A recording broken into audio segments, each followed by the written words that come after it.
الرحمن الرحيم لئن شكرتم لأزيدنكم ولئن كفرتم إن عذابي لشديد. انتہائی واجب الاحترام حضرات علماء کرام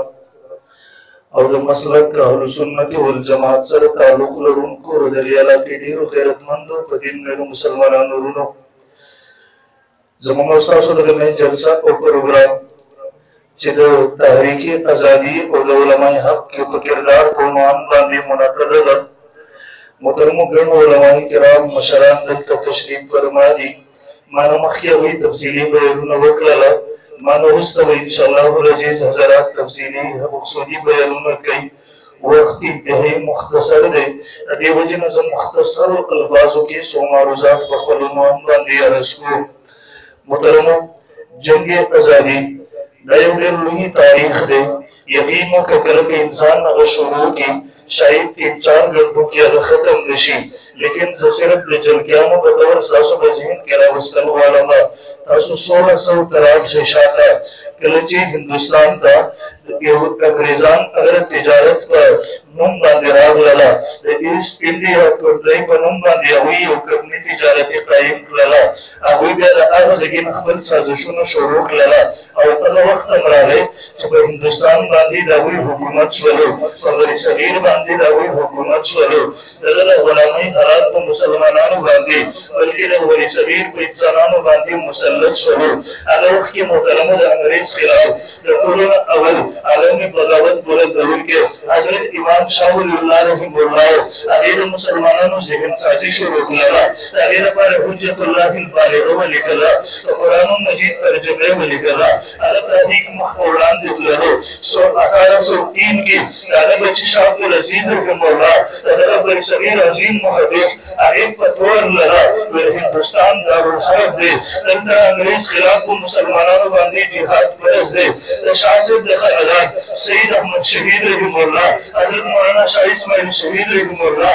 هغوی تحریک د جهاد چلولو. هغه تحریک د جهاد یو ډېر لوی تاریخ لري. مسلمانانو کې د جهاد جذبه اوچته کړله، ولولۍ پیدا کړله. هغه تحریک زموږ راوړلو پنجاب ته، د هغه ځایه نه سیند ته راغللو، د سیند نه دې پېښور ته راورسېدو او دلته اسلامي او شرعي نظام قایم کړی و. بیا چې کله سازشونه جوړ شولو زموږ دغه قافله هغوی ته چې کوم هدایات ملاوېدل هغه دلته نه بونیر ته، د بونیر نه سوات ته، د سوات نه بلاکوټ ته ورسېدل او په بلاکوټ کې زموږ دغه قافله د یو څو منافقانو له وجې نه، د یو څو غدارانو د غدارۍ له وجې نه حضرت شاه اسماعیل شهید، حضرت سید احمد شهید سره د خپلو ملګرو هغه شهادت جامه نوش کړله. د بلاکوټ ځمکه نه هم د هغوی د شهادت قربانۍ ګواهي وه.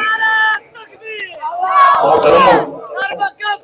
زموږ دغه تحریک په دې ختم نه شولو. الحمدلله زموږ اکابرو علماء دیوبند هغوی ته تحریک مخکې بوتللو. 1857 جنګ ازادي وشوله. هغه جنګ ازادي چې 4.5 لکه مسلمانان پکې شهیدان شولو. هغه جنګ ازادۍ کې د یو څو منافقانو له وجې نه، د مسلمانانو د کمزورۍ له وجې نه موږ یو ځل بیا د شکست سره مخامخ شولو او د هغې په پاداش کې زموږ مساجدو منارې په ځمکه راوغورځېدلې، محراب شهید شولو، منبر شهید شولو، الله اکبر صلاګانې خاموش شولې. تعلیم سره په بخاري په لاس کې و. د بخاري استاد راشي انګریزانو ولو ته ظلم کړی، قربانو ګوډاو کړی، شهید کړی و. تعلیم سره ترمذي په لاس کې و. د ترمذي استاد انګریزانو په اور د پاسه سوځولې، شهید کړی و. تعلیم سره هدایه په لاس کې وه. د هدایې استاد د ټولو تنګو شاته په جیل او زندان کې ژوند تېروه. یو طرف ته د 4.5 لکه شهیدانو انتقام ورکول فرض و، یو طرف ته د مسلمانانو د تعظیم حفاظت فرض و،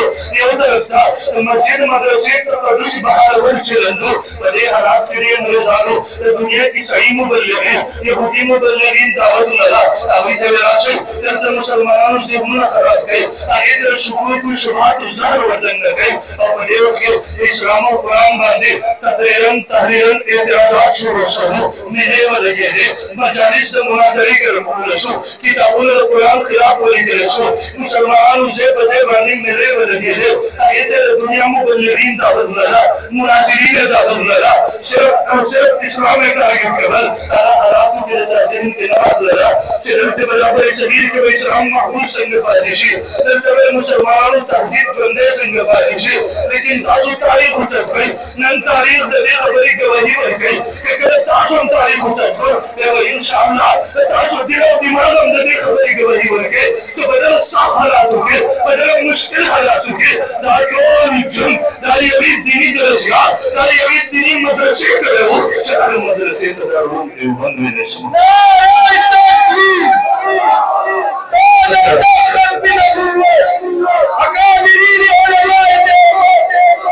زمون کابل چې دلته حالات ته وکتل هغه نوي چوڼۍ قایم کړله دارالعلوم دیوبند بنیاد یې کېښودلو 1866 کې هغه جنګ د هغه ځای نه په بل انداز کې شروع شولو الحمدلله د هغه دارالعلوم دیوبند نه شیخ الهند محمود حسن رحمه الله اولنی طالب و هغه یو طالب و هغې مخ وړاندې تحریک شروع کړلو لږ تحریک یې شمېر مال وڅکله هغه تحریک یې شمېر مال چې 40 ملکونو سره د هغوی رابطه جوړه شوې وه نن مورخین لیکي که چېرته دغه تحریک د څو غدارانو د وجې نه هغه رازونه نه وی پاس شوې نن به په دغه بری صغیر کې به نن انګریز ته هغه سمندر هم ځای نه ورکولی چېرته به ورته کاڼي پناه نه ورکولې لیکن زمونږ د اکابرو دغه تحریک د څو غدارانو د وجې نه بیا راکام شوو د هغې په نتیجه کې زمونږ اکابر جیلونو ته لاړل راسره ماټې جیل تاریخ وڅکه اوس هم زمونږ د اکابرو کې یو کس قبر هلته جوړ دی د شیخ الهند د شاګردانو د یو کس قبر هلته جوړ دی هغه تاریخ زمونږ مستقل د تاریخ حصه ده د تاریخ باب دی شیخ الهند په انګارونو سملولی شو په هغې ملا سوری کړلی شوه لیکن د انګریز خلاف کوم جدوجهد دی چې شروع و هغې نه هغه قرار نه شروع مخ په وړاندې مزید هغې تفصیصي ورکړله هغه جنګ یې نور هم تېز کړلو کله چې شیخ الهند سره د ملګرو راغی شیخ الاسلام حضرت مولانا سید حسین احمد مدني دغه جنګ مخکې بوځي د طریقې موالات تحریک وڅکه د چا په برداشت کې چې مولانا مدني انګریز عدالت ته پیش کېږي هغه جج ورنه تپوس کوي مدني حسین احمد مدني اوپر آپ نے دیا ہے البته ہاں میں نے دیا ہے هغه جج په سترګو کې سترګې ورکوي یوه انسان ته بیان کوي هغه جج ورته وایي تاسو بیان مه کوه زما د سوالاتو جوابات راکړه البته زما بیان واوره تا ته به خپل هر سوال جواب ملاو شي आखिर की बताना जजवे उसे रहमत तुझे पता भी है कि उसकी सजा क्या है और देखा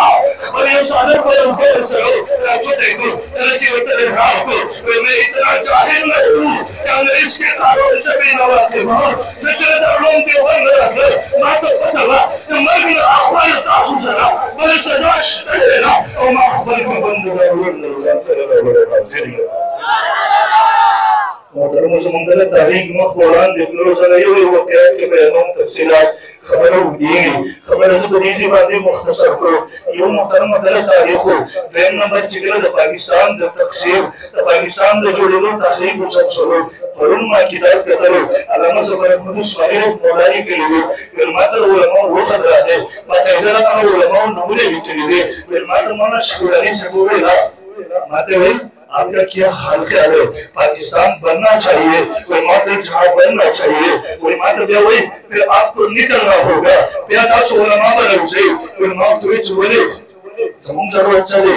जमून दावत तो से जरूरत दे फिर मात्र जवाब रखो मुस्लिम लीग तहरीक जितम चाहिए मुसलमानों ने साथ न रह गई मगर कहीं न कहीं अभी तो वही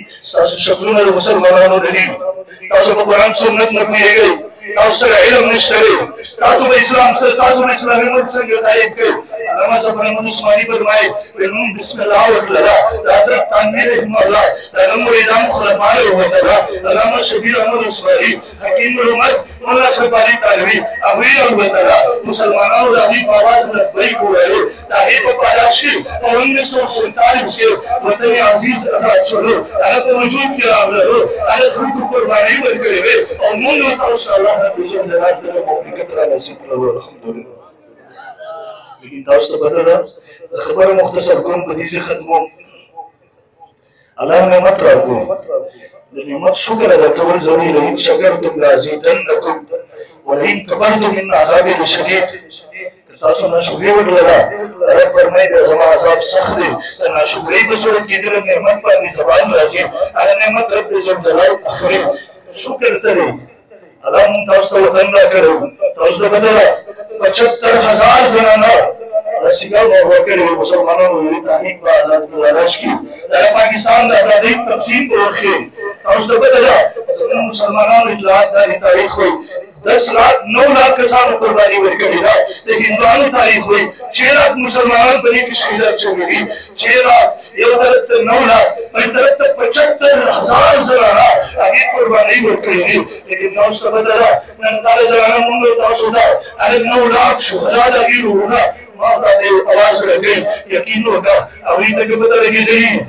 چې زمونږ دا د قربانو په باداش کې یو داسې ملک په وجود کې راغلی دی چې هغې کې ختم نبوت مظلوم دی هلته اسلام ته د شک په نظر کتلی کېږي هلته مدرسه ازاده نه ده هلته د عالم په بغلۍ ته د شک په نظر کتلی کېږي هلته دینداره خلکو ته د شک په نظر کتلی کېږي هلته هغې چیف جسټس صاحب هغه د اسلام نه زیات د انګریز وفادار دی هغوی ته هغه ارواحو ته که پته لګېدلې وي چې په دغه مطلب کې هغه راضي خالد فیصل ورته کوي غازیان په جیلونو کې دي راشیه مرونه ورته کوي ګستاخانې هغه په پروټوکول کې ورته هغه رخصتېږي هغوی ته که پته لګېدلې وطن کې د ختم نبوت د قانون دپاره 20-30,000 ځوانان قربانۍ ورکوي بیا حکمرانانو په سمج کې خبره راځي هغوی ته که پته ولګېده د ملک په یو انچ باندې اسلامي نظام نشته دی شرعي نظام نشته دی هلته په عدالت کې انګریز قانون دی هلته په تاڼو کې انګریز قانون دی که هغوی ته پته ولګېده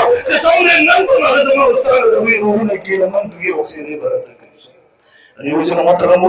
نن موږ تاسو له دې عزم اظهار کوو جمعیت علماء اسلام په دې ملک او وطن کې الله کی زمین پر الله کا نظام اسلامي شاعرو د اسلامي نظام لپاره جدوجہد کوي موږ تاسو چې هغوی لاسونو کې لاسونه ورکړو د خپل شهداو د ارواحو سره نن په دې ورځ باندې د ډایټوب په صورت کې هغه د ګرا په صورت کې د پونډو په صورت کې هغه جاهلیت والا طریقه هغه مشرکانه طریقه چې کوم هغوی په دې باندې خوشحالي بنوله موږ خپل رب ته نن سر لرو سجده وکړو رب ذوالجلاله د ازادۍ نعمت پرې راکړی لیکن هغه حقیقي ازادي موږ ته نه ده نصیب شوې نن موږ د خپلو هغه شهداو سره د 1947 د شهداو سره په دې ځای باندې د دې عزم اظهار کوو چې انشاءالله موږ به خپل جریده جاري ساتو ستاسو خوب به انشاءالله شرمنده یې تعبیر کوو هغه به هغه خوب به پوره کړو انشاءالله العزیز توبه جدیدن انشاءالله العزیز توبه جدیدن د وطن د حفاظت کوو په دغه وطن کې د اسلامي او شرعي نظام لپاره د علماو مټې جوړېږو د شاعر الله د حفاظت لپاره د دیني مدرسو لپاره به د علماو ملا مضبوطوو دغه زموږ ستاسو په دغه ورځ باندې د خپل هغو علماو د هغو مسلمانانو د هغوی دغه وخت سره عزم شو الله رب العزت موږ تاسو سره ورکړو توفیق راکړي واخر دعوانا